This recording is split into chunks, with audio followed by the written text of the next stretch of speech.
नमस्कार। नमस्कार। आज हम एक ऐसी कहानी पे थोड़ी गहराई से नजर डाल रहे हैं जो वाकई में प्रेरणा देती है। जी। ये कहानी है प्रिंस नामदेव की। मध्य प्रदेश के गुना शहर के रहने वाले हैं। हाँ। और उन्होंने जो मुश्किलों को पार किया है बिल्कुल, वो असाधारण है। बिल्कुल। हमारे पास जो जानकारी है वो दरअसल एक लेख पर आधारित है, निर्धन का राजकुमार, नीट में सफलता।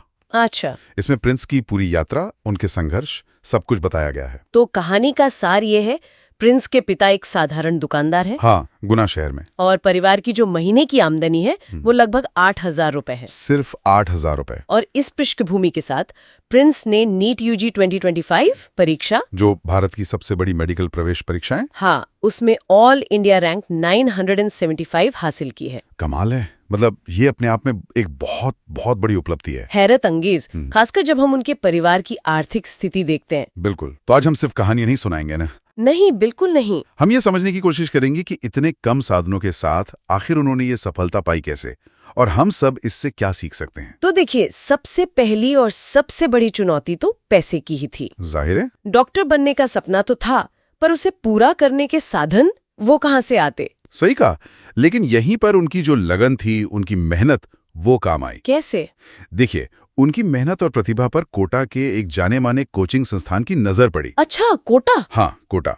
और बात सिर्फ नजर पड़ने तक नहीं रही, उस संस्थान ने एक अपनी आंतरिक परीक्षा ली। प्रिंस ने उसमें इतना शानदार प्रदर्शन किया कि संस्थान ने उन्हें 100% स्कॉलरशिप दे दी। 100% मतलब सब कुछ? सब कुछ। ट्यूशन फीस माफ, रहना खाना और जो भी पढ़ाई का सामान चाहिए, सब मुफ्त। अरे वाह, ये तो एक बहुत बड़ा मोड़ था उनकी जिंदगी में। बिल्कुल, इसने उनके लिए दरवाजे खोल दिए। एक बहुत बड़ा अवसर था ये। और फिर प्रिंस कोटा गए होंगे। हाँ, वो कोटा गए, जो कोचिंग का गढ़ माना जाता है ना? हाँ हाँ, बिल्कुल। वहां जाकर उन्होंने खुद को पूरी तरह से पढ़ाई में लगा दिया। रोज के 10 से 12 घंटे।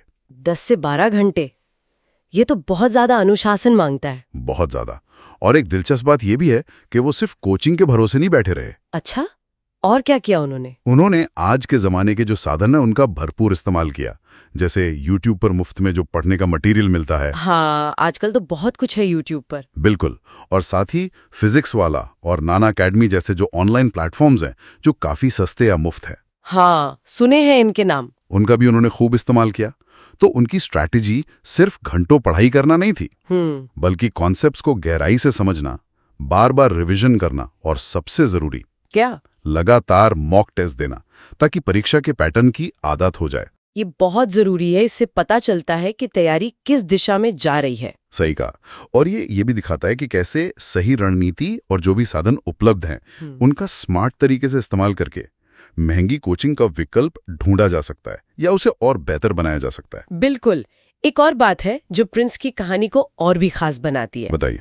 वो अपने परिवार में पहले सदस्य हैं जिन्होंने सिर्फ नीट जैसी कठिन परीक्षा दी ही नहीं, बल्कि मेडिकल फील्ड में करियर बनाने का सपना देखा और उसे सच करने के लिए इतना बड़ा कदम उठाया। हाँ, ये बात उनकी उपलब्धि को एक सामाजिक महत्व भी देती है ना? सही। ये सिर्फ उनकी अपनी सफलता नहीं है, ये दिखाता है कि कैसे हालात बदल सकते हैं। और उनकी सोच यही नहीं रुकी है। अच्छा। अब उनका सपना है कि डॉक्टर बनकर वो ग्रामीण भारत में सेवा करें। वाह। उन इलाकों में जाएं जहां अच्छी स्वास्थ्य सेवाएं आज भी आसानी से नहीं मिलती।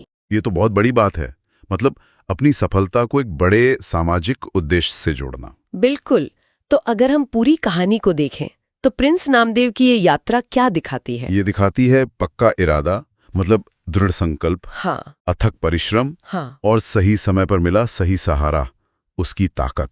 सही। ये कहानी उन हजारों लाखों छात्रों के लिए एक उम्मीद है, एक प्रेरणा है। हाँ, जो आर्थिक मुश्किलों के बावजूद बड़े सपने देखने की हिम्मत करते हैं। बिल्कुल सही कहा। और ये इस बात पर भी जोर देती है कि टैलेंट सिर्फ बड़े शहरों या अमीर घरों तक ही सीमित नहीं है। नहीं है, बिल्कुल नहीं। अगर लगन सच्ची हो, हाँ, अटूट हो और थोड़ा सा जरूरी सहयोग मिल जाए, हाँ, तो कोई भी किसी भी पृष्ठभूमि से आकर असाधारण ऊंचाइयों तक पहुंच सकता है। वाकई ये सोचने पर मजबूर करती है कहानी कि जब साधन इतने कम हो, चारों तरफ चुनौतियां ही चुनौतियां हों, तो इस स्तर का ध्यान, इस स्तर का दृढ़ संकल्प ये आता कहां से है? ये गहरा सवाल है ना? क्या ये सिर्फ अंदर की वो जिद है, वो इच्छा शक्ति, या इसमें परिवार का जो चुपचाप समर्थन होता है? हाँ, वो भी होता है। शिक्षकों का मार्गदर्शन और वो एक मौका जैसे ये स्कॉलरशिप मिली, क्या इन सब का बराबर का हाथ होता है?